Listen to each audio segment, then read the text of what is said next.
Thanks so much for your time. I am Pius Kojo Baka, and this evening we want to begin with some tax matters because government has rolled out a new set of measures that will help improve revenue and achieve the end-of-year target.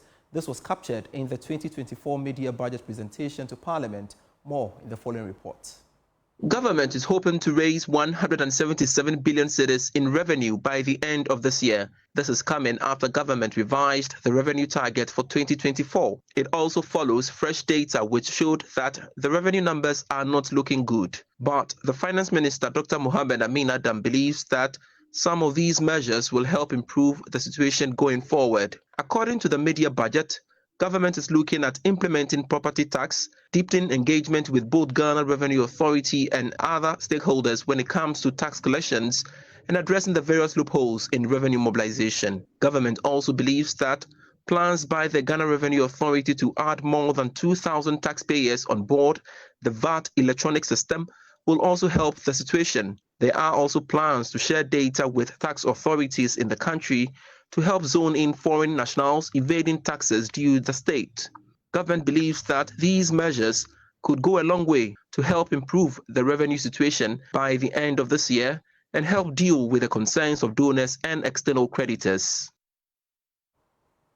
All right, so let's elevate the conversation further. Joining us via Zoom to do that is a senior partner at Deloitte, Yao Lati. Yao, thanks so much for joining me on Business Life and good to see you. Now, first off, why has revenue been a challenge for government even in recent times, despite all the measures that have been rolled out? So thank you very much and good evening to you and your cherished viewers and listeners alike. So you notice government's budget statement that is presented for 2024 had revenue sources from about 5 main sources to say. So the significant component has been tax. So in the 2024 budget that was presented last year, the expected revenue to be generated from taxes was 77%. Non-tax, non-oil revenue was only 8%. So over 90% of our revenue was supposed to come from taxes and oil-related revenue sources. And so where we have not diversified our revenue sources and we have heavily relied on taxes as the major source of revenue for government, it becomes a challenge when government is not able to achieve their tax targets or we are not able to reach our tax efforts. And our tax effort, as we have always said, is below that of our peers. So for instance, Rwanda, their tax effort is 15%, as in tax as a percentage of GDP is 15%. Ivory Coast is 18%, Kenya is 18%, Ghana is at 14.1%. So it means we are not able to generate enough taxes compared to our GDP. Regardless of the number of taxes that we've introduced and the various tax reforms that have gone on, our tax effort is still below our peers. So that has been a challenge historically. So it means that we would have to go through several ways of several reforms, administrative reforms, to ensure that the taxes that we are collecting, they actually end up in government coffers as opposed to any leakages in the system. And also, the tax has to be collected efficiently. If you are not efficiently collecting and mobilizing taxes, you have challenges achieving your tax targets. All right. So, per what the literature has been so far, Yao, about 1.5 million taxpayers out of the 7.9 million honor their obligation. That's worrying, isn't it? It's always been the trend that we keep taxing the faithful few, as we put it. That's because there's this talk about widening the tax net. But we don't necessarily widen the tax net. We increase taxes for those who are still paying, or we reform the taxes and tax more for those who are still paying. Significant majority of Ghanaians are in the informal sector.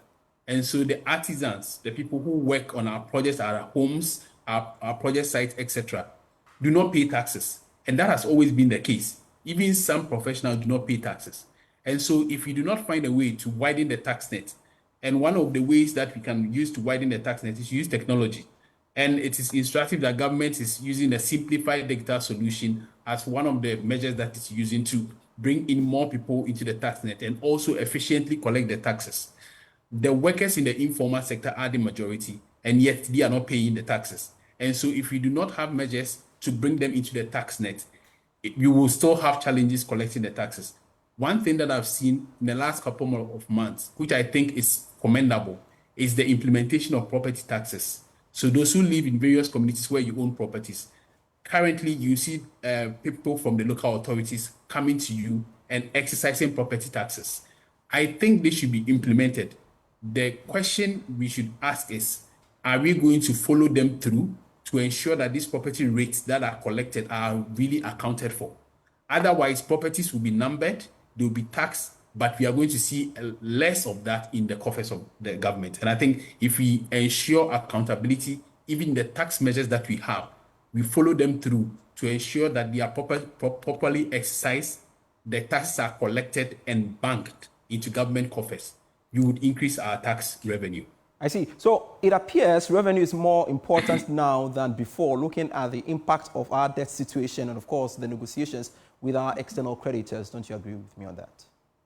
The good thing is we've secured a debt restructuring program at the domestic level and at the external level.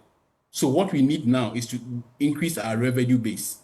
You recall that prior to the IMF program, we had about 3 or 4 challenges. One of them is our rising debt level, low revenue base, and widening budget deficits. So now that we've been able to secure debt restructuring program and we are heading towards the 55% of GDP, we should increase our revenue base. If you increase your revenue base, you are able to support your expenditure. But if you do not increase our revenue base and our expenditure is increasing, we are going to have a rising budget deficit and we are going to go back into the same problem. So one of the ways that government is using to increase our revenue base is to ensure that our tax laws are complied with or enforce the tax laws. But I think we should not only rely on taxes. Otherwise, it will be counterproductive. A lot of businesses are complaining about the numerous taxes, the amendment in taxes, enforcement of taxes on them. And so for me, we should diversify our revenue sources. And one of the ways of doing that is to increase the production of our primary commodity, which is if we support programs that will increase the production of cocoa, increasing the yield in cocoa sector, it will help us. The other thing is to increase production and export of gold. And the last is hydrocarbons, that's oil and gas. If we implement the right measures to increase the production of our primary commodities, we are going to earn more revenue as opposed to keeping taxing people. And then obviously, like I said, if businesses are overtaxed, it will be counterproductive. They will not be able to employ people, and you will not get the revenue that we anticipate to get. All right. As you said, we have to, broaden our tax base. But going through these revenue measures, do you think that it will get we'll get the results we are looking forward to? Yes, I think largely we will meet our tax targets. But the challenge is, after you've met your tax targets, does it come at the expense of other things? Our business is going to suffer because you have strictly enforced our taxes and they are unable to even employ fresh graduates coming out of school. We have to balance our tax efforts or effort to increase our tax base with some incentives that will encourage business to comply with the taxes. So for instance, in other territories, they have introduced what we call green taxes. They have introduced what we call carbon credits. So if companies in Ghana import things that are low carbon, low emission related, renewable energy, do they get tax credits? So we should find a way for people to rather be encouraged to comply with the taxes, encouraged to do business the right way, so that in doing so, they get a credit in taxes. And also we get protected, our environment gets protected, and we also able to raise the revenue that we need. Because if businesses are worried about the taxes that they are going to pay, they are not going to expand, they are not going to grow. And what that means is that our unemployment rate will still remain where it is. But if businesses are taxed in a way that enables them to employ more people, grow and expand their business, our economy will expand and our unemployment rate will go down. A quick thoughts on the media review. Are they business friendly, you would say? Please repeat that. I'm asking that you just listened to the Minister of Finance yesterday present the media budget review. I'm asking whether it's business friendly. So I think to the extent that we did not introduce any new tax at all, I think it's something that is welcoming. The business community has consistently complained about the introduction of new taxes at any time a budget is read, whether it's a mid-year budget review or the annual budget statement. This time in the last year or two, we've seen little or no introduction of new taxes, which is a good thing, and we expect this to continue. We have more than enough taxes to enforce and make the revenue that we need. We don't need to be introducing new taxes. So it's a welcoming news, and I think we should just ensure that we are scrutinizing public expenditure. The key thing for government to address is to watch our expenditure, because that is part of the problem. If you overspend in an election year, we are going to create the same vicious cycle that we always create for ourselves. Well, the minister has given that firm assurance that it will stick to their expenditure. Thank you so much, Yaolati, for sharing your insights with us here on Business Live. Truly appreciate your time. And one longer on the 2024 media budget presentation, because the new Budget Committee of Parliament will work hard to check any unplanned expenditure in the coming months. That's assurance coming from the Chairman of Parliament Finance Committee, Patrick Boama. It follows concerns that the country will once again not escape the election spending curse because Parliament will fail to exercise its oversight responsibilities. But Chairman of the Parliament Finance Committee, Patrick Boama, disagrees. You realize that because of some of these challenges, Parliament, in its wisdom, through the new rules of the House, has set up a budget committee. So that budget committee will have that oversight and ensure that we stay within our budgetary limits and even reduce expenditure. The Finance Committee will complement them, but the overall basis will be to ensure that we stay within our budget numbers. So watching Business Live with me, Pius Kojo Baka. We are back with the Joy Business Van. And before we go, the Ghana Institute of Procurement and Supply is pushing for qualified and ethical professionals to lead the procurement procedures to curtail infractions in both public and private organizations. Speaking at an induction ceremony for new members, President of the Institute, Simon Anna, indicated that prudent procurement will remain a critical tool for real job creation. More in this report. In Ghana, when you mention procurement, a lot more people don't understand. Even the difference between procurement and buying.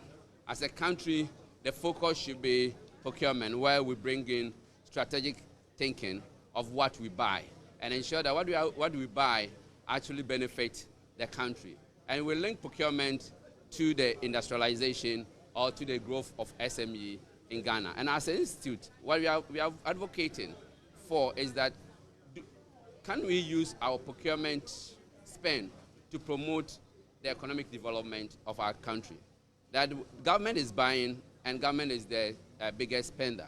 If government is the biggest spender, then of course all the things that we are buying will come from the government coffers. In this case, as an institute, we are calling for the review of the Act, ensuring that more emphasis will be given to the SMEs in our procurement laws by ceding some of the spend that government undertake to SMEs, especially if you say every government contract below 3 million Ghana cedis are ceded to the SMEs.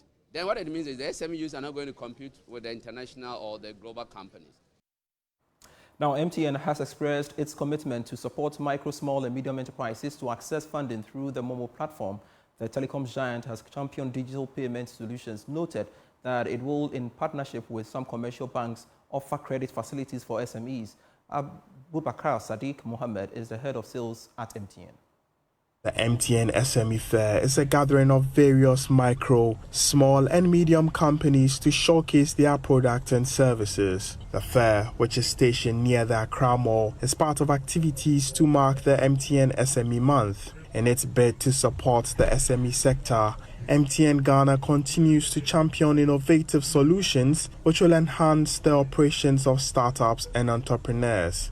Addressing the concern of credit accessibility, head of SME sales at MTN, Abubakar Siddiq Mohammed, stated MTN's resolve to provide SMEs with credit facilities through its mobile money services. Mobile money has an inbuilt accesses for specific loans that enable the SMEs to access them without even any collateral, and they're able to fund their businesses. Once they pay, they stand the opportunity of even getting more of these loans. And in addition to that, we are also partnering some banks, financial institutions, who are partners. And then when an SME requires a loan bigger than the bucket that MTN mobile money offers, then we will refer them to them so that they will assess them. MTN Ghana also plans to extend its SME capacity building to small and medium enterprises across the country. We did the Accra capacity building for 120 selected SMEs. We assembled them in MTN House, and we also had our partners that we are working with. They have given them a lot of information. A lot of solutions have also been proffered to these SMEs in terms of technology that MTN offers. Our partner banks have also been able to take them through the loan facilities that they have, and also we even had insurance companies that partnered us so that at least they'll be able to spell out the importance of insurance for these SMEs. That's it for the bulletin. I am Pius Kujobaka. For more stories, do log on to myjoyonline.com/business. See you soon. Bye.